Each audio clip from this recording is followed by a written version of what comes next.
Jadi di sini kita mau ngebahas tentang soal evaluasi dari instrumentasi laboratorium medis. Jadi sebelumnya memang sudah pernah ada soal-soal yang diberikan tentang spektrofotometer UV vis. Pertama, pertanyaannya adalah apa yang Anda ketahui tentang hukum Lambert-Beer?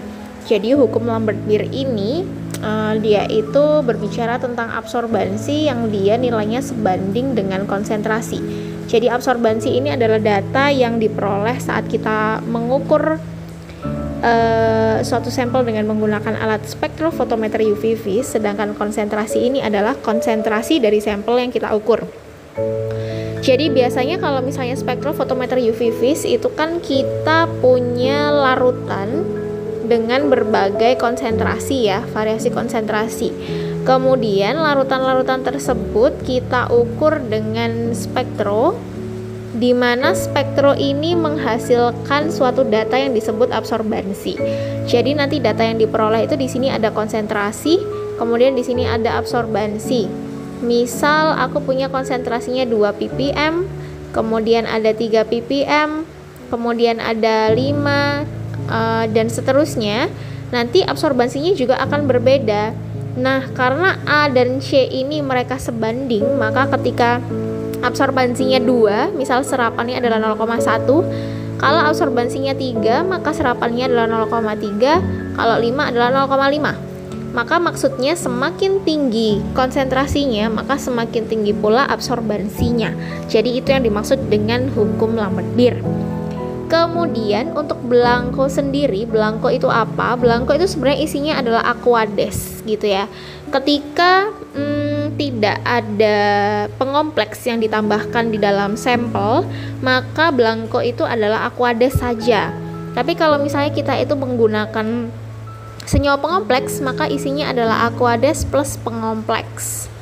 Nah, mudahnya untuk menjelaskan, belangko itu adalah suatu larutan sampel di mana di dalamnya itu tidak ada partikel-partikel sampel gitu.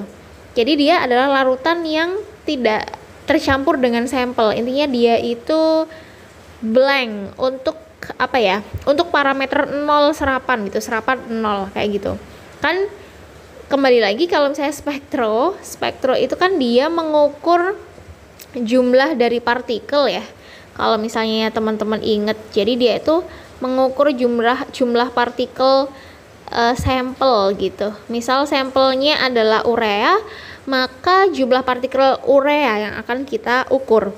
Berarti belangko itu adalah sampel yang di dalamnya tidak ada ureanya kayak gitu. Ya aqueous aja kayak gitu.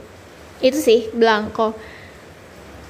Kemudian kuvet itu adalah alat tempat sampel yang kemudian dimasukkan ke dalam spektrofotometer UV vis. Udah itu.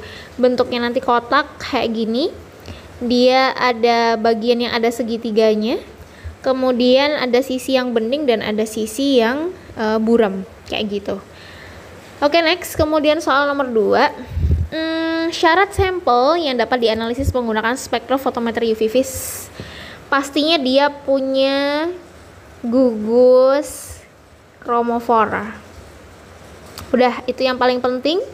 Kemudian dia tidak pekat ya, tidak pekat karena kalau misalnya konsentrasinya terlalu tinggi maka serapannya, jadi kalau misalnya absorbansinya itu melebihi 2, itu tidak bisa diukur. Jadi maksimal serapan yang bisa dibaca oleh spektrofotometer UV vis itu adalah 2. Sehingga kita selalu melakukan tahap pengenceran kalau misalnya pakai spektrofotometer UV vis. Dan yang paling penting dia punya gugus kromofor, mau dia berwarna atau tidak, mau dia itu harusnya sih dia tidak ini ya, nggak kayak kopi gitu loh, maksudnya bukan koloid gitu, harusnya dia memang larutan yang bersih gitu.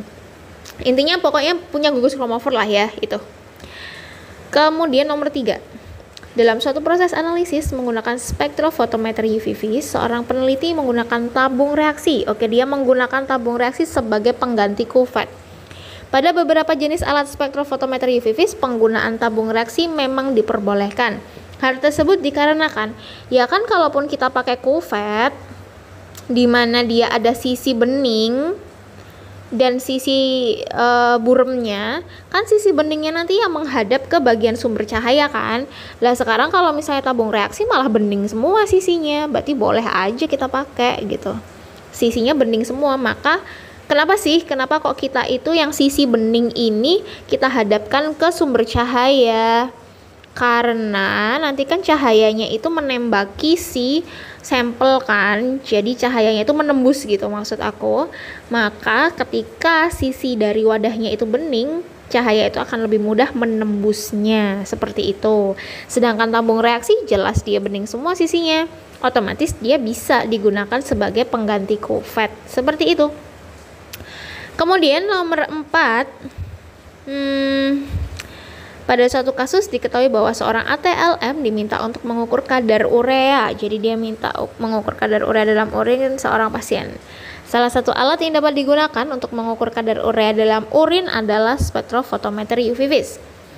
Urea sendiri adalah zat bla bla bla bla. Setelah itu, itu hanya penjelasan biasa. Kadar urea yang tinggi menandakan adanya masalah pada ginjal. Sebelum dilakukan analisis kadar urea dalam urin, sampel terlebih dulu dipreparasi dengan cara direaksikan dengan suatu reaksi pengompleks. Nah, ini nih reaksi pengompleks agar membentuk senyawa kompleks bermuatan. Menurut Anda, mengapa analisis urea dalam urin dapat dilakukan dengan spektrofotometer UV vis? Ya, karena ureanya tadi dalam bentuk kompleks bermuatan.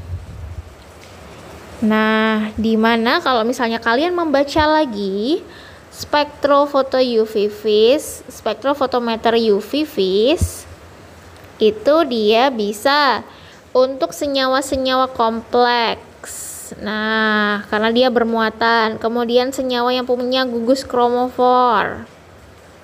Nah, gugus kromofor itu pewarna kan? Dia kan nanti memberikan warna. Nah, semua senyawa kompleks itu pasti berwarna.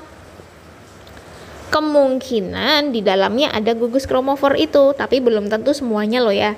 Intinya UV vis itu bisa untuk senyawa bermuatan. Salah satunya, kalau kalian baca lagi bukunya, kayak gitu ya. Itu jawabannya. Makanya kenapa urea itu bisa diukur dengan spektrofotometer UV vis. Seperti itu.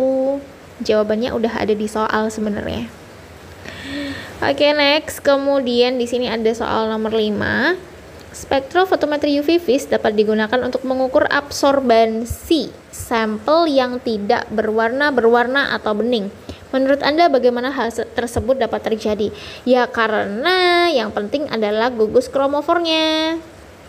Nah, kembali lagi, kalau dia punya gugus kromofor, mau dia berwarna, mau dia tidak berwarna, ataupun mau dia bening, ya pasti akan bisa diukur dengan spektrofotometer UV vis.